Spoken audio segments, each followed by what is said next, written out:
Para mitra kaum dangu kumadaramang sadayana. Alhamdulillah Mang Jaya hibar pangdu ati para wargi tiasa mancen tugas. Neraskeun hanca dongeng nuka tunda carios nyambung judulna Rusia Curug Cikidang. Ieu dongeng para mitra karangan Kileksa para wargi ayeuna teh nincak bagian ka-16. Mugi-mugi dongeng-dongeng ti Mang Jaya official tiasa katampi kalayan kabingahan. Mangga para mitra carios nyambung urang lajengkeun deui. Atuh cek basa Sunda nu disebat para mitra sadaya isukan. Isukan teh dinten enjing tah.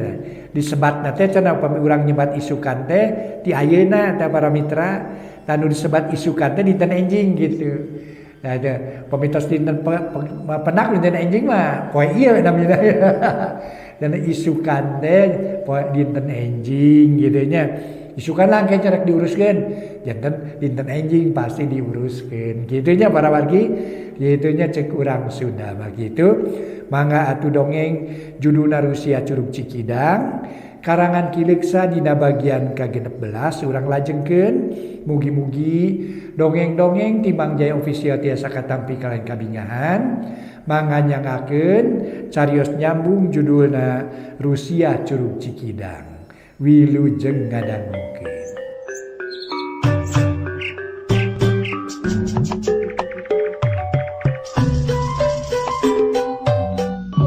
Para mitra kaum dangu, wilujeng tepang dangu deui sareng acara matuh dongeng enteng.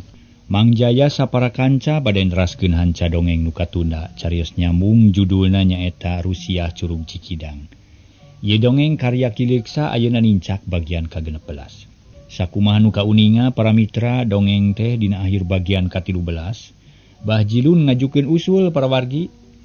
Sangkan eta usulna katampi, teu aya sanes usulna cenah sangkan nyinining teh disaembarakeun.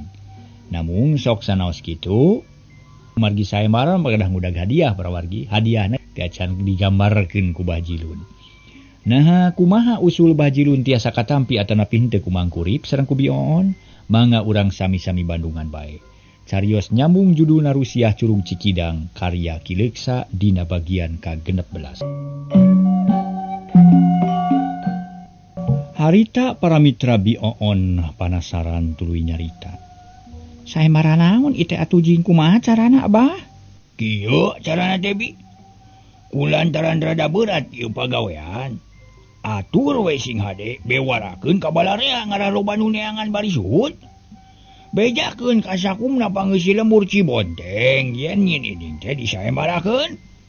Sing saja manu sanggup mangihan bari mawa balik ka imah bakal dibere hadiah nu nyugemakeun. Tak kitu carana teh. Kumaha kira-kirana satuju?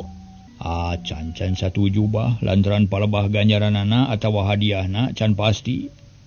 Na kudu kunaon mere hadiahna sabab kuring mah jalma miskin ngan ukur cukup keur soranganeun. Teu sanggup keur mayar hadiahna, harta teu boga, tanaga geus suda.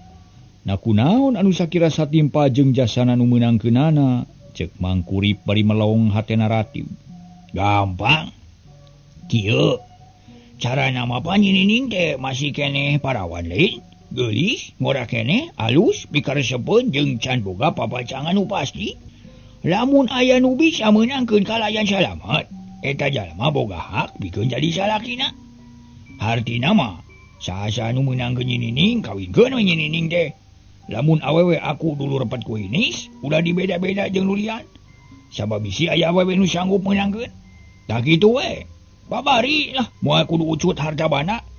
Pokona mah moal burung pahibut jalma teh. Boro-boro kasebut lengo atawa bubujangan. Najan nu boga pamajikan ge moal burung ti bubur anyat milu neangan. Pek we pikir bener henteu Mang. Mang Kurip ngahulang. Manehna bingung ngadenge usul Bah Jilun. Eta caritaan dipikir dibulak-balik dibeuweung diutahkeun ditimang-timang untung rugina. Disaluyukeun jeung kaayaan ayeuna dilarapkeun jeung anakna nu keur nanangan cocoba. Tapi sirah Mang Kurip karah kalieun. Teu bisa nyokot putusan wijaksana, kitu salah kieu lain akhirna pok nanya ka Bioon. Itu usul si Abah teh kumari ceuk mana na satuju kana carana nu bieu diterangkeun. Akang marada bingung ieu teh.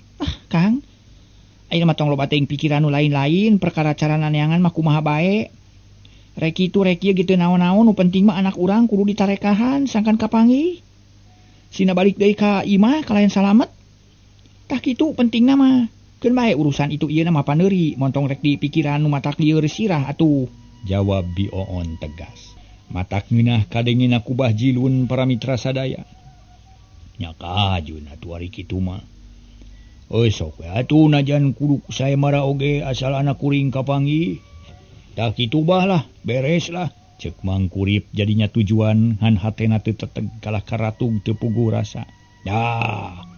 Lamun kitu mah ayeuna pisan abah rek idit ngabejaan ka balarea. Yen nyining teh disaemarakeun. Tapi Mang Kurip kudu janji ka diri pribadi yen moal lanca-linci luncat mulang, ingkar tina tali gadang. Moal jalir janji nu tadi digedakeun ku abah. Sieun sing sajal manu hasil meunang ke nyining bakal dikawinkeun ka si nyai. Tah kitu Mang. Cek Bah Jilun jiga nu hayang yakin. Bisi Mang Kurip teu satuhu kana janjina. Moal jular moal jalir kuring mah. Bunga we nu aya anak geus salamet jung atuh geura bewarakeun ka balarea. Bejakeun yen ninining teh disaembarakeun kitu. Cek Mang Kurip tegas. Heug Mang, doakeun sing hasilnya. Ayeuna abah rek tatanang ngabelaan ka Mang Kurip. Muga-muga maksud diijabah ku Nu Maha Kawasa sing hasil neangan ninining sarta sing kabawa kalayan salamet. Bah Jilun bungaheun. Jung nangtung bari marahmai. Hatena guligah asa agul padahal mah teu gampang neangan ninining teh. Can pugu beunang ku manehna tapi Bah Jilun geus sumpah ka dirina sorang. Yen rek neangan nyining satekah polah berang peuting moal balik lamun can kapang. Beral we didoakeun pisan bah muga-muga sing hasil maksud. Mang Kurim karasa bungah asa aya harepan anyar susuganan tarekah Bah Jilun teh gede mangfaatna sarta bisa hasil meunangkeun nyining. Sanggeus amitan leos Bah Jilun init ningalkeun imah Mang Kurim. Bari mawa hate nu bungah lantaran usulna geus ditarima ku Mang Kurim. Sarta manehna pisan dipercaya pikeun ngembarkeun eta saembara. Harita kene Bah Jilun muru ka imah Pak RT. Maksudna rek ngabejakeun saembara teh. Rek menta bantuan ka jalma loba sangkan daek neangan sakali deui kalayan daria. Bari leumpang teh Bah Jilun ngupat dina hatena. Mun teu kieu mah aing teh moal tegaduh. Sabab aing bakal leuwih soson-soson ayeuna mah. Moal kagok jeung asa-asa. Rek ngagunakeun sakabeh akal tarekah keur maluru nyining. Lamun geus kapanggih moal salah tang tu bakal jadi pangantenan meureun. Jadi pamajikan aing. Piraku Mang Kurip rek dari janji. Asal meunang geunung geulis we lah nya. Teu geunah panasaran capek oge. Kitu ceuk Bah Jilun para mitra bari leumpang. Meninga gede kumisna geus centang-centang we nganakeun gede harepan loba kawani jeung asa aing pangbis. Tekung silila Bah Jilun geus tepi ka imah Pak RT nyampak teh di dinya geus loba batur. Tatangga Pak RT ngariung bangun dari apa pisan malah masa sepuh lembur ge araya. Iwati aki antri nu teu aya teh jiga namah can datang basa Bah Jilun datang ka dinya sarerea curinghat. Malah Pak RT cengkat bari ngabageakeun. Aturan bah kumaha bejana nyining teh. Can kapagi Pak RT lah. Malah mah ayeuna teh rek diteangan ku abah. Tapi perlu ku bantuan di sarerea. Dupi Pak RT nuju nyawalakeun naon ieu teh bangun dina snaker. Eta geuning beuring ngariung kitu. Cek Bah Jilun bari terus diuk dina bang barung. Nu sejen nyingrai malah mah aya nu nangtung di buruan da kumpulna deukeut golodog harita teh. Puguh keur mikiran anak Mang Kurip ieu teh. Lantaran jan kumaha bae oge nyining teh warga kuring. Batur urang keneh nu kudu dibelaan ku urang sarerea ngan kuring keur bingung ieu teh. Na kudu ka mana nyusulna budak teh nya? Kudu ka mana neanganana ieu teh sabab unggal tas diteangan, tas neangan nyamos bae. Kieu Pak RT bandungan ku sarereanya. Abah bieu tas nepungan Mang Kurip sarta tas badami dari anaker. Ari hasilna nyining teh disaemarakeun ka umum. Saemara Pak RT curinghak malah nu aya ge di dinya olohok. Bener Pak RT kieu nya carana teh. Sing sahaja manu bisa meunangkeun nyining bakal dibere hadiah nu kacida gedena. Lamun nu meunangkeun lalaki rek dijieun salakina, hartina mah rek dikawinkeun ka nyining. Lamun menangkeun awewe rek dijieun dulu repet ku hinis. Lamun sana pun dianggap adik, lamun saluruh dianggap lanceuk. Mun kolot di aku inung, ngan lamun lalaki mah geus pasti jadi salakina. Tak kitu putusan mangkurip teh. Sarta geus mercayakeun ka Abah pikeun ngembarkeun anak. Tah ayeuna kabeneran loba batur, hayu urang tareangan ku sadarea. Sing soson-soson ngara aya milik. Lumayan da bentang atuh nyinining mah. Di lemur ieu mah moal nguciwakeun pokona mah. Cek Bah Jilun bari ngacungkeun jempolna. Nu ngariung pating serengeh tapi hatena kawas teu percaya. Hor. Naku mamun beunang naku kuring meureun watak jadi panyakit lantaran pamajikan kuring geus terang-terangan mung dicanung ku kuring teh. Dak ngisi ngomong jeung deui tanpa izin tinu kolot mah teu meunang cenah boga pamajikan dua teh. Eta teh ngalanggar aturan, Bah. Cek Pak RT bangun. Anu harita handeueuh. Da saha jalma nu teu kabongroy ku nu donto mangkaning nyinining parawan tulen keur geulis teh pikayung yuneun. Ih. Ya eta mah gumantung kana jalmana we atuh Pak RT. Ari mung atuh bisa wae naon teh. Minta hadiah keur gantina nyinining pikeun ka batur atawa kumaha we da loba dicara jeung nu bisa badami jeung bapana. Pokona mah eusi saemara kitu tah. Hiji kasempatan hade pikeun jajaka nu mikahayang ka nyinining. Ayeuna waktuna nemongkeun jiwa lalakina. Cek Bah Jilun meuni tegas. Siga nu nya mere sumanget ka batur padahal hatena melang bisi nyinining beunang ku batur. Pak RT jeung nu ngariung silih reret sararea jempe ngadenge kitu teh. Lain teu kaharti ngan asa bingung pikahareupeunana. Komungun meunang ku jalma nu geus boga pamajikan geus kasawang pirameunana pigujurudeunana para mitra. Tapi akhirna mah Pak RT nyanggupan. Nyamun kitu mah hayu atuh urang tareangan. Keun bae urusan hadiah nama ulah waka dipikiran. Pokona mah temongkeun heula pagawean nu hade, pikeun meunang ke nyinining. Mun teh mah beunang ku kuring, heug pamajikan mung dicanung rek dijual we ka nu butuheun. Ka bujang atawa ka duda, sina ditukeurkeun ku duit. Tah kitu we pamikir kuring mah. Sararea para mitra nyebut satuju meuni reang saur Manu. Ngarasa lugina hate panuju pisan kana kekecapan Pak RT. Komo bujangan no duit, loba duit mah para mitra geus teu geunah cicing. Siap rek meuli nyinining tinu meunangkeun susuganan aya milik. Tapi Bah Jilun teu cicingeun da manehna pisan nu miharep ka nyinining pok nyarita deui. Mun beunang ku Pak RT mah atawa beunang ku ulon, tong loba mikir lah bikeunnya ka Abah. Malaur Abah teu boga jikan atuh dibeuli ku sawah dua bau. Ditambah ku moning sarakit, ditambah ku duit. Cukuplah keur ngadedeul kahirupan mah. Prak ayeuna mah geura tareangan. Batur-batur nu canyaho geura bejaan. Sing nareangan ayeuna pisan sabab bisi lila teuing jeung nyinining geus sapoe sabeuting leungitna. Satuju bah satuju lah, ieu urang tareangan. Jeung Ucu, takol kokol euy, bejakeun ka balarian nu canyaho, nyinining disaemarakeun gitu. Malah bisa dijual ka ieu. Kasih Abah Bah Jilun. Hargana sakitu luhurna geuninganan eta.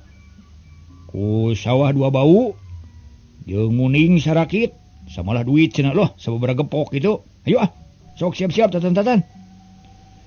Para mitra anu mulia atuh harita keneh menipah hibut. Hasi Ucu ge nakolkoh nangtung leos init murugar duhrona. Teu lagi kadenge sorakoh kodi ditihtirkeun tarik naker ngabejaan batur salemur. Menipah hibut jalma-jalma daratang kolot budak awewe lalaki merul ka gardu. Rob ngaronom ka si Ucu raong naranyakeun maksudna harita keneh si Ucu. Ku si Ucu diterangkeun sakumaha ceuk katerangan ti Bah Jilun teh. Puguh jalma-jalma ngadak-ngadak goyang pokona mah ibu-ibu jeung para wanoja. Rada teu panuju kana saembara bering ibu-ibu muru ka imah Pak RT hampir kabeh usul sangkan saembara teu diijinan. Sabab lamun nyinining beunang ku lalaki nu boga pamajikan geus tangtu bakal nimulkeun pacengkan. Para mitra kaum dangu, di buruan imah Pak RT ngadak-ngadak loba jalma. Ibu-ibu raong ngaromong malah aya nu cecerewetan siga nu keuheul. Sawareh aya nu kalayang koroyong neangan salakina sangkan teu milu saemara. Puguh Pak RT bingung malah Bah Jilun ge colohok nempo kitu mah. Beuh, kumaha ieu Pak RT?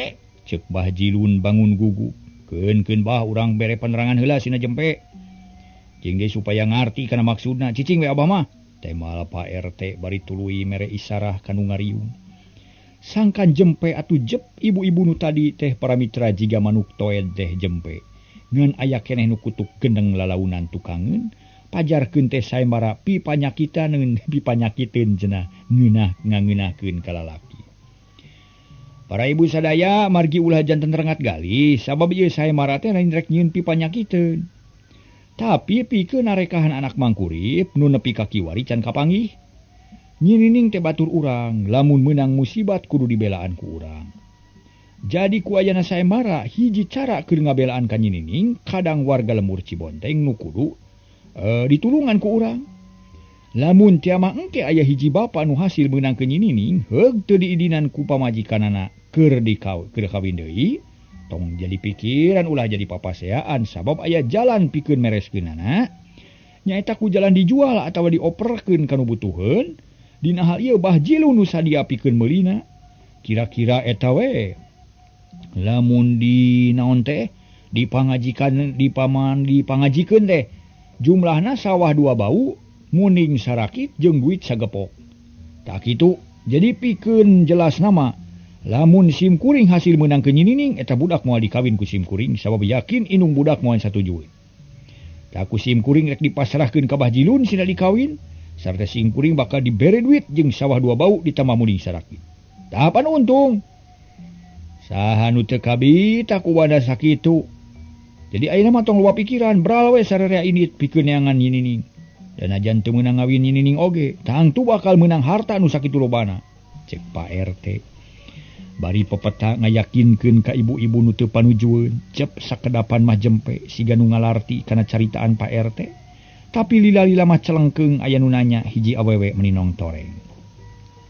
Pak RT kumaha lamun lalaki hayangeun atawa teu beunang digantian ku sawah jeung 2 bau pan meureun mata ribut atawa pasea nyinining teh lain tandingan kuring pastina ge milih nu herang meureun lalaki teh. Ger sararea seuri. Tuluy ibu-ibu para mitra kaleprok tanda satuju. Sarerea ngarasa hariwang bisi salakina hasil meunang ke nyinining sarta kagoda jeung kagemang teu inget ka pamajikan nu kolot. Atuh mending wahulang Pak RT tulus melong ka Bah Jilun. Nu dipelong ungut-ungutan pok ngomong. Ibu-ibu, ayeuna mah kieu we atuh ibu-ibu. Pikeun para jajaka atawa duda hadiahna dikawinkeun, pikeun nugus boga pamajikan hadiahna sawah ti Abah. Ngan syaratna nyinining kudu diakabakeun tak kitu we kumaha sararea satuju. Atuh ibu-ibu meuni bareng ngan lalakina jarempe teu aya nu mere komentar. Syukur ari satuju mah. Jung geura baralik deui ka dapur awewe mah. Ulah pipilueun teuing dari para bapa mah jeung para jajaka. Geura ari nit we keur neangan nyinining malah barek init ayeuna. Cek Bah Jilun bari tuluy nangtung. Ger hadirin surak tuluy para ibu penting laleos. Bari loba nu ngomong sorangan sawareh silih tempas jeung baturna sedengkeun Pak RT jeung Bah Jilun harita keneh tatan-tatan. Rek indit deui neangan nyinining. Malah akhirna mah bring sarerea indit ngajugjug tujuan masing-masing. Nurutkeun perhitungan sewang-sewangan ngan rata-rata baroga angkeuhan yen bakal hasil sarta geus ngumbar sawangan mun hasil teh bakal kawin. Lembur Cibonteng rada tiiseun para wargi. Sabagian gede lalakina arinit tapi aya keneh sawatara jalma nu can miang. Di antarana mangkurip manehna kalah ngajentul di tepas kawas nu beak harepan. Di gireunana bioon bari ngalang panoneuteub kanu jauh bangun jararauh paninengan. Malah lamunan mah geus kumalayang kanu anggang boga pikiran goreng bisi anakna meunang balai. Para mitra kaum dangu sajabana ti mangkurip aya deui nu sejen nyata ading nu can nyaring. Harita masih keneh ngarengkol di enggon lantaran kamarina tas capek pisan. Ku indungna teu digetrik-getrik lantaran nyahoeun ka anakna nu capek. Jeung deui biasana oge taracarekeun ading mah kakolot nurut jeung hormat sarta boga rasa tanggung jawab. Panon poe beuki luhur panas beuki moreret atuh lila-lila mah ading teh lilir. Lantaran hawa geus teu ngareunah karasana haridang jeung bayeungjang. Kulisik lilir berai beuntak tuluy gigisik. Masya Allah. Geus beurang geuning, meuni panas kieu. Korejat ading hudang semurusuh tuluy kaluar ti kamarna. Bari rada sosoloyongan lantaran lulungu keneh jeung asa lieur. Gek diuk di tengah imah nyarane kana bilik bari melong keluar. Tetela geus beurang pisan. Memeh migawe naon-naon adi ngahulang heula ngumpulkeun lelembutan. Sarta negerkeun awak jeung hate. Da asa can jejeg keneh lila-lila manehna sadar yen boga keneh kawajiban pikeun ngabantu mangkurip jeung ngabantu ka indungna. Mate ka mana nya wayah kieu geus eueuh? Harianeun meuni teu wani ngageuingkeun. Jadi kabeurangan ye, tapi ngartieun mama sabab kamari tas capek jeung deui sarena peuting teuing. Jung ading nangtung leos ka cai rek mandi heula ngarah seger. Sanggeus mandi tuluy uyup ayap kana pago neangan dahareun, barang breh geus sagala nyampak. Ngan sangu geus tiis, jiga nama geus tiisuk nyangu teh. Kalayan teu loba pikir celebak dahar heula meningalimen. Da beuteung nalapar sanggeus rengse dahar ka karabijil ti imah. Panto teu dikoncingan ukur digantelkeun wungkul bisi indungna datang. Leos ngajugjug ka imah mangkurip. Rek nanya ke nyinining na geus kapanggih eta wacannya. Ceuk pikir ading bari leumpang ngagandeang. Teu lila geus tepi harita teh para mitra. Kahareupeun imah mangkurip sarta nu geus ngajarentul geus katempo. Atur ranjang beunang meuni kakara ngelol geuninganan. Mangkurip nanya ti heula hatena regreg meusan kadatangan ku ading. Kaberangan mah ngaguhar wae sare tibra duh, tayona mah capek, jawab ading bari gek diuk dina bang barung. Panon melong kanu keur pating haruleng sakilat gek ka harti, pribumi keur bingung. Geus tepung jeung Bah Jilun atawa acan jang, tadi teh manehna geus ka dieu, malah mah isu keneh ka dieuna oge. Mangkurip nanya deui bari ngarobah diukna tina nangkeup tuur jadi sila tutung. Beuh. Tangina si abah teh nya. Aya naon cenah mang? Lacan kungsi tepung jeung kuring mah. Malah can tepung jeung sasaha oge. Da mah ge kalaka geus eueuh geuning keur ngarit meureun. Ading hatena panasaran. Terus diukna pindah ka deukeut Mangkurip ngajemprak sila bari nyarane. Kieu jang tadi teh Bah Jilun usul ka Mang. Ngabadamikeun carana neangan nyinining. Sabab nepi ka ayeuna can aya laratanana. Maksud Bah Jilun teh hayang disaembarakeun cenah ngarah teu neanganana soson-soson. Hah? Saembarakeun? Nah, bet kaos zaman baheula we Mang. Mun kitu zaman karajaan pantes atuh. Nu meunangkeunana satria. Sarta hadiahna dikawinkeun. Abi urang mah kumaha Mang naon hadiahna nu keur manggihanana? Cek ading rada reuwaseun. Jeung deui hatena ngarasa heran. Da asa teu kudu disaembarakeun nu kitu mah. Nyaeta jang lah. Mangge era satadina mah sabab asa teu pantes, tapi kulantaran Mang geus taak neanganana. Jeung nyaah ka anak di babakuna mah kapaksa we usul Bah Jilun teh disatujuan. Malah ayeuna ge geus diemarakeun ka urang lembur sarta geus arinit neangan, jawab Mangkurip. Demi ngadenge kitu ading ngahuleng asa teu percaya ngadenge omongan Mangkurip. Tapi nilik kana paromana mah Mangkurip teh lain heureuy. Sabab teu pantes lamun dina kaayaan bingung make jeung heureuy sagala rupa. Lila-lila ku ading kaharti pangna Mangkurip kitu bakat ku hayang buru-buru meunangkeun deui anakna nu leungit. Kumaha syarat-syaratna Mang jeung naon hadiahna? Nya cara dina pawayangan teh we jang cara zaman karajaan. Nah kumaha kitu? Ading kalah kacuring hak teu ngartieun. Nya singsa nu meunangkeun anak Mang bakal jadi salakina atawa bakal dikawinkeun ka anak Mang. Tak kitu singetna mah. Pong budak beunang budak leutik. Ading beuki panasaran. Nya bakal diadu adi aku adipet ku hinis. Mun beunang ku aki-aki kolot jeung duda. Mangkurip ngahuleng ras inget ka aki antri nu kolot jeung pinter. Luhur ilmu loba luang aki-aki nu lobok tapak genteng kadek. Sarta kabeneran duda Mangkurip reuwas sok sieun aki antri milu neangan sarta hasil meunangkeun nyinini. Nah kalaka ngahulang Mang, bingungnya. Cilaka Mang. Gampang tama aku kolot we ulah dikawinkeun. Tapi nya ketang ulah dikawinkeun ai kanu aki-aki kitu mah atuh. Bion ge mairan. Tapi da kumaha jang da teu dijelaskeun dina perjanjian tadi ge. Badamian we atuh piraku aki antri rek budakeun. Geuning Bah Jilun ge gebudakeun padahal geus kolot. Ading hariwang bisi aki antri milu neangan heug hasil pasti bingung. Oh kumaha atunya mangkurip jadi kapangaruhan. Manehna bingung da puguh pipikiran keur kusut. Tadi kapangaruhan ku Bah Jilun ayeuna kapangaruhan ku ading jadi tetela pamadegan mangkurip teh dua kleok lir pucuk awi katebak angin teu teteg kawan tuker bingung anu lain lumayan. Kieu atuh ayeuna pisan jang ading buru-buru neangan aki antri. Omat ulah milu saya marah kitukeun bae bagian nu ngarora kitu. Bioon usul lantaran manehna geus bisa nyawang. Bisa kumaha nyeri hatena nyinining lamun boga salaki ka aki antri. Hiji kolot nu geus kacida kolotna di lemur eta mah pang kolotna pisan. Mangga tapi kumaha mun anu ngarora teu sanggup nganggihan. Tangtu nyinining lapur sedengkeun nu bisa nepungan kalayan make ilmu mah iwati aki antri. Da Bah Jilun mah balegu geuning. Cek ading jadi bulak-balik pipikiranana. Kitu salah kieu lain leng sarerea ngahulang. Tiluan sarua bingungna tapi lila-lila mangkurip teger haten. Lah kieu tu ayeuna mah jang ading buru-buru init nepungan ka aki antri.